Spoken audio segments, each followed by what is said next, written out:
அதனால தான் பாங்கு சொன்ன உடனே என்ன செஞ்சிடணும், பாங்குக்கு பதிலளித்து பாங்கு துவா ஓதிட்டு நம்ம உடனே என்ன செஞ்சிடணும், சுன்னத்தை தொழுதுட்டு முடியுமானா அந்த இடத்துலையே உட்காந்து சூரத்துல் ஃபாத்தியாவை 41 தடவை ஓதிட்டு திருப்பி எழுந்து ஃபர்ல தொழுகலாம்.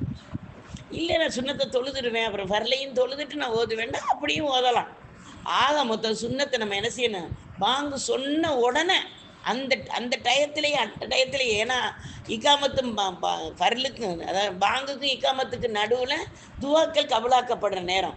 இப்போ பாங்கு சொல்லிட்டாங்க, இக்காமத்து சொல்லலை, நம்ம அதுக்குள்ளே சுண்ணத்தை தொழுதுட்டோம்டா, தொழுகையில் இருந்த பாக்கியம் நம்மளுக்கு கிடைக்கும் இல்லையா? அப்போ நம்ம இன்ஷா அல்லாஹ் அந்த ஃபஜ்ருடைய சுன்னத்தை நம்ம இப்படி தொழுகிறதை பற்றி சிறப்புங்கிட்டு நம்மளுக்கு யார் சொல்கிறா, நம்ம அன்னை ஆயிஷா சித்திகார் ரலியல்லாஹு தஆலா அன்ஹா நம்மளுக்கு அறிவிச்சு கொடுக்குறாங்க. அடுத்தது 10வது, யார் ஃபஜ்ரு தொழுகையை தொழுவாரோ அவர் 7 நரகத்தை விட்டு காக்கக்கூடிய அரணாக இருக்குங்கிறாங்க. 7 நரகத்துக்கும் போகிற பாதைக்கு நம்மளுக்கு என்ன இருக்கும், அதாவது தடுப்பு இருக்கும். அரண்டா தடுப்பு தானே, அப்போ நம்மளுக்கு அரணாக இருக்குமா அந்த தொழுகை. அல்லாஹு அக்பர். இப்போ நரகம்ங்கிறது நமக்கு இந்த வெயிலையே நம்ம தாங்க. இன்றைக்கி பாருங்களேன், அல்லாஹ் தஆலா ஒரு மலையை கொடுத்து நம்மளுக்கு இன்றைக்கி வெக்கைங்கிறதே இல்லாமல் அல்லாஹ் தஆலா ஆக்கியிருக்கான். இன்றைக்கி இந்த மழை வர்ற அறிகுறி ஏதாவது காலையில் இருந்துச்சா? காலையில் முழிக்கும் போது மழை வர்ற மாதிரியே ஒரு சின்ன அறிகுறி கூட கிடையாது.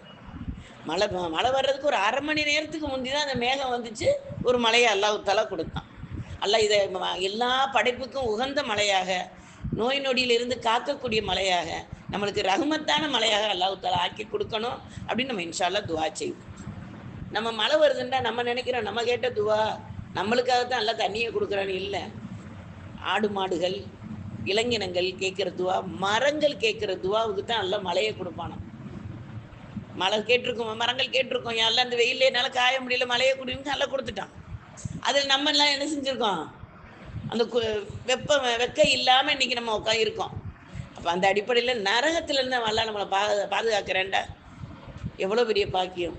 அப்போ அந்த அரணாக நம்மளுக்கு இருக்குமா அந்த ஃபஜ்ருடைய தொழுகை. அடுத்து